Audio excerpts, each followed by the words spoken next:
검찰은 이재명 대표 구속이 꼭 필요하다고 합니다. 증거를 인멸할 가능성이 높다고요. 그러면서 10가지 근거를 댔습니다. 대체 이 10가지 근거가 뭔지, 이 대표는 뭐라고 반박하는지 궁금하지 않으십니까? 시원하게 풀어드립니다. 함께 공부할까요? 안녕하세요. 동행가 뉴스터디 동정민 앵커입니다. 자, 이재명 민주당 대표는 본인에게 구속영장이 청구되자 이렇게 반박했죠. 내가 어디 도망간답니까? 자, 법상 4가지 구속사유 중에 요 4번에 염려가 없다고 얘기를 하는 거죠. 자, 지난 시간에 저희가 요 1번에 대해서 알아봤습니다. 자, 오늘은요, 요 3번. 검찰이 얘기하는 게 요겁니다. 자, 이재명 민주당 대표 구속되지 않으면 증거인멸과 진실을 은폐할 우려가 있다. 이 부분은 삼척동자도 알 정도로 명백하다라는 게 검찰 이야기예요. 그러자 이재명 대표, 아니 벌써 압수수색을 275번이나 했는데 뭘 증거인멸할 게 남아나 있냐라는 게 이재명 민주당 대표의 주장입니다. 검찰은요? 무슨 소리? 이재명 민주당 대표 벌써 10번이나 증거인멸을 시도했다라고 주장을 해요. 10번이나? 감이 오십니까? 지금 바로 시작합니다. 자, 10가지 지금부터 출발을 해보겠습니다. 첫 번째, 검찰은요, 이재명 민주당 대표가 대선 때 했던 이 발언이 증거인멸의 첫 번째 사례라고 들었습니다. 자, 이 두 사람, 유동규, 김문기 두 사람 모두 성남도시개발공사의 간부였죠. 기획본부장, 개발사업 1처장. 그런데 대선 기간에 김문기 전 처장이 극단적인 선택을 하자 이재명 민주당 대표는 모른다고 이야기를 했었습니다. 그 모른다의 발언으로 이재명 민주당 대표 참 여러 차례 곤혹스러운 처지가 되죠. 이 발언 때문에 지금 선거법 위반, 허위사실을 공표했다면서 선거법 위반 혐의로 지금 재판에 넘겨져 있죠. 유동규 전 본부장이 이 발언 때문에, 이 발언을 보고 정말 이 세계는 의리가 없구나라고 생각을 하고 변심을 하는 계기가 됩니다. 그리고 이 발언 때문에 이번에 영장이 청구되는 참 사유가 되는 거죠. 자, 유동규 전 본부장도 문제가 되자, 체포가 되자 이재명 민주당 대표, 동규라는 이름의 측근은 없다. 2만 3만 명 되는 직원 중에 한 명일 뿐이다라고 선을 확 그어버립니다. 자, 그러자 진중권 교수가 이런 말을 당시에 했었는데요. 유비가 장비를 모른다고 하는 격이다. 자, 검찰은 이렇게 봅니다.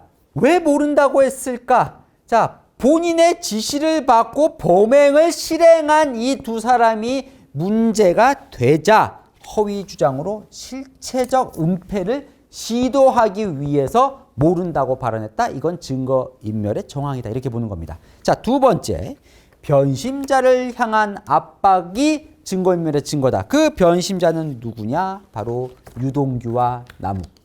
이 두 사람 2021년 9월에 대장동 사건이 빵 터진 이후에 1년 동안 거의 입을 다물고 있었죠. 오히려 처음에는 CR도 안 먹혔다라고 이야기하면서 이재명 대표에게 도움이 된 얘기를 합니다. 당시에는 그래서 이재명 대표가 많이 인용을 했었죠. 그런데 1년 만에 변심을 하고 그게 이재명 대표에게 칼을 겨누는 지금 모양새잖아요. 자, 이재명 대표는요, 그러자 검찰이 회유를 했고 포획을 했고 그래서 지금 조작을 하는 거다. 이들의 진술은 오염됐다라고 계속해서 주장을 하고 있는데 검찰은요, 이 말 자체가 두 번째 증거인멸의 정황이라고 봤습니다. 자, 관계자들이 실체적 진술을 밝히기 시작하자 압박을 한다는 겁니다. 이재명 민주당 대표는 그럴 만한 힘을 가지고 있다고요. 자, 세 번째는요, 이재명 민주당 대표가 일방적으로 출석을 연기한 거를 문제 삼습니다.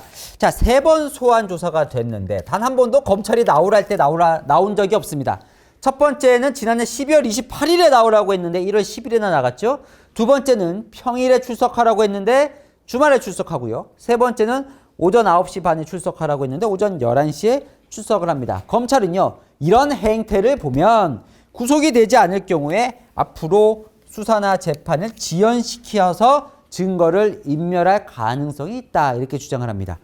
자, 세 번째까지 갔으니까 아직도 7개나 남았죠? 자, 7개 측근들이 실제로 증거를 인멸하는 시도를 해서 소기에 성과를 거뒀다고 이야기를 합니다. 자, 검찰은요, 이재명 대표 측근들이 2021년 9월 대장동 사건이 터졌을 때부터 진실, 증거를 은폐하려고 했다고 주장합니다. 첫 번째, 최측근 정진상 전 실장부터 볼까요? 2021년 9월에 유동규 전 본부장이 집, 거주지 압수수색을 당하던 때 기억나십니까? 검찰이 들어오자 휴대폰을 창밖으로 버리죠? 자, 버리기 직전에 마지막으로 통화한 사람이 바로 정진상 전 실장입니다. 이것까지는 팩트예요. 그런데 유동규 본부장은 뭐라고 통화를 했냐 했더니 정진상 전 실장이 휴대폰을 버려라 라고 얘기를 했다는 거예요. 무슨 말이야? 휴대폰 버려. 증거를 없애라는 거죠. 그런데 정진상 전 실장 실제로 통화는 했는데 이런 내용이 아니라 수사를 잘 받으라고 했다라고 나중에 해명을 합니다. 이거 역시 거짓말. 이거 역시 은폐하려고 했다는 게 검찰 주장입니다. 그리고 이 압수수색 전날에 유동규 남욱통에서 김만배 씨와 계속 통화를 시도하거든요. 그 역시 뭔가 말을 맞추기 위한 증거인멸의 시도라고 봤고요. 자, 이런 거 기억나십니까? 정진상 전 실장이 황무성 성남도시개발공사 사장의 사퇴를 계속 압박했다 이런 의혹이 있었을 때 그런 보도가 나오자 황무성 전 사장에게 이런 문자를 보냈었다는 거예요. 제게 어떤 억하심정이 있어서 이러는지 모르겠습니다. 이거 역시 뭔가 압박을 했다는 거죠. 자, 증거인멸 시도 또 다른 측근 김용 전 민주연구원 부원장도 인멸을 시도했다는 겁니다.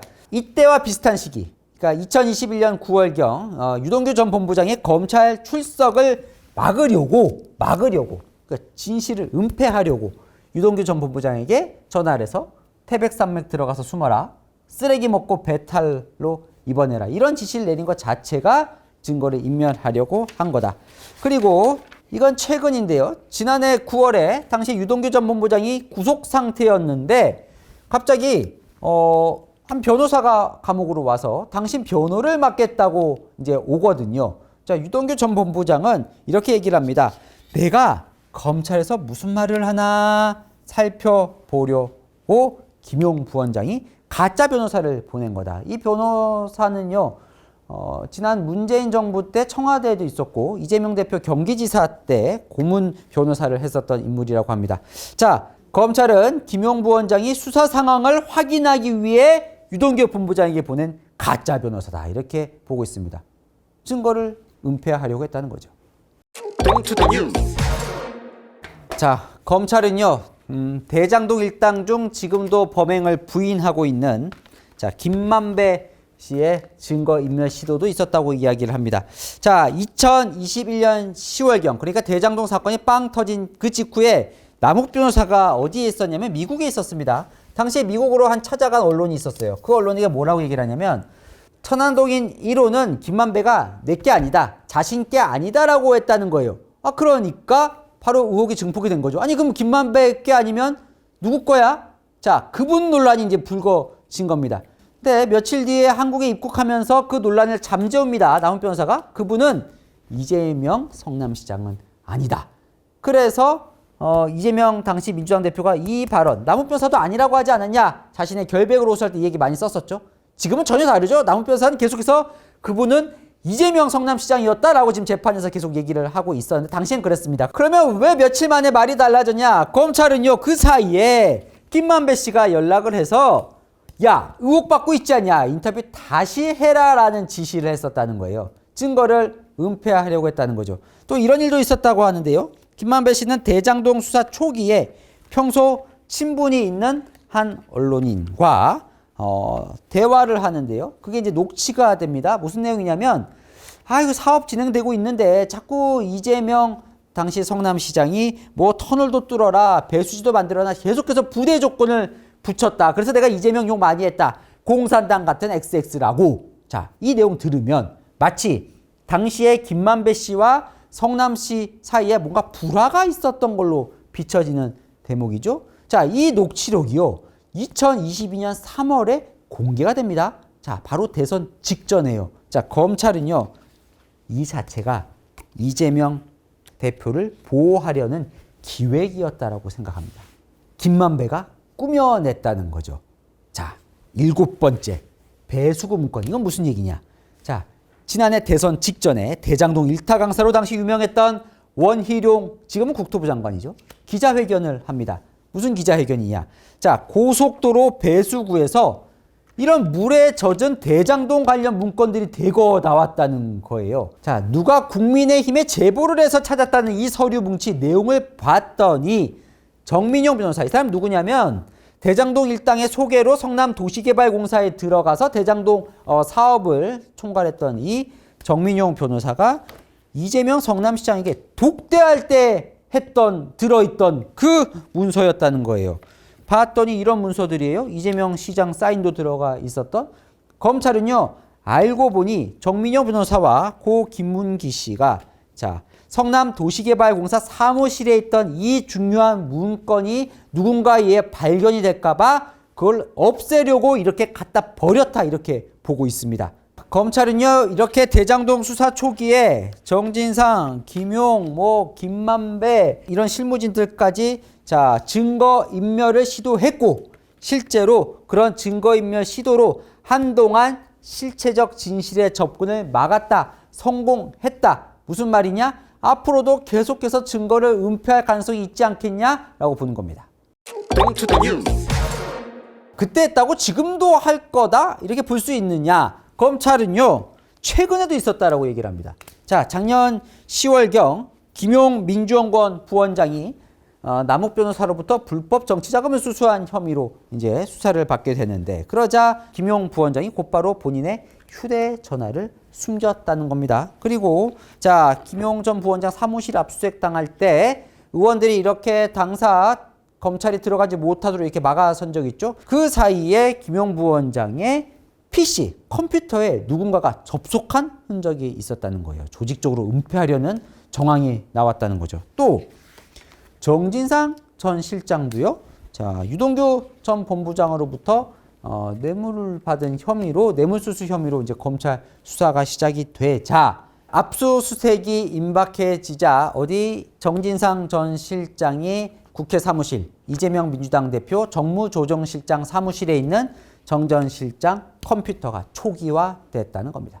자, 그리고 가장 최근 논란이 됐던 바로 이 사건. 영장 청구서에는 모 국회의원이라고 적혀 있지만 친 이재명계 좌장 정성호 의원이 지금 감옥에 있는 정진상 전 실장과 김용 부원장을 면회를 갔다는 거죠. 그런데 대화 내용이 녹음되지 않는 특별 면회를 갔다는 겁니다.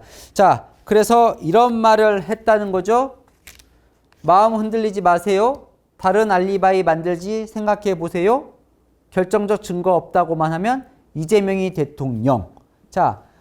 대화 내용은 녹음이 되지 않지만 뒤에 교도관이 입회를 하다 보니까 교도관이 이후에 접견 록을 쓰도록 되어 있거든요. 접견 록에 이런 내용이 적혀 있었다는 겁니다. 무슨 말이냐? 유동규 전 본부장처럼 변심하지 말고 약해지지 말고 버텨라. 결정적인 증거가 없다고만 하면, 즉 버티면 좋은 날이 온다라고 압박을 했고 회유를 한 거라는 게 검찰의 시각입니다. 하지만 정 의원은 이렇게 반박하고 있죠. 자, 여기 뒤에 보면 아까 말씀드린 대로 교도관이 다 있는데, 교도관이 있는데 무슨 회유를 하냐? 그냥 위로와 격려의 말이라고요. 검찰이 이재명 민주당 대표의 증거인멸을 우려하면서 제시한 10가지 정황들입니다. 자, 그런데 앞으로도 증거인멸할 수 있다. 검찰은 그렇게 주장을 하죠. 왜냐? 이 부분이 지금 또 논란입니다. 이재명 민주당 대표? 제1야당 대표 맞죠? 자, 이재명 대표는요, 제1야당 대표가 내가 도망을 가겠냐라고 얘기를 하는 거예요. 근데 검찰은요, 우리나라 최고 권력자이기 때문에 은폐 가능성이 더 높다고 주장을 합니다. 왜? 힘이 있기 때문에 관련자들의 진술을 더 못하게 혹은 증거를 숨기게 압박할 힘이 있다는 거예요. 자, 이런 일도 있었다는 거예요. 자, 정진상 전 실장이 지난해에 구속신문 전에 검찰 조사받는 과정에서 검찰이 성남시 공무원이 이런 진술을 털어놨다라고 얘기를 했더니 거기에 엄청난 적개심을 보이면서, 적대감을 보이면서 정권만 바뀌면 진술서 100장도 받는다라고 얘기를 했다는 거예요. 검찰은요, 이 발언 자체가 힘을 이용해서 은폐할 수 있다는 자신감의 발로라고 봤습니다. 실제로 검찰 주장에 따르면 지금도 두려운 마음에 성남시 공무원들 중에 진술을 주저하는 공무원들이 꽤 많다고 합니다. 자, 그러자 이재명 민주당 대표 세상에 제1야당 대표라서 구속시킨다 이런 영장은 처음 본다라고 반박을 하고 있죠.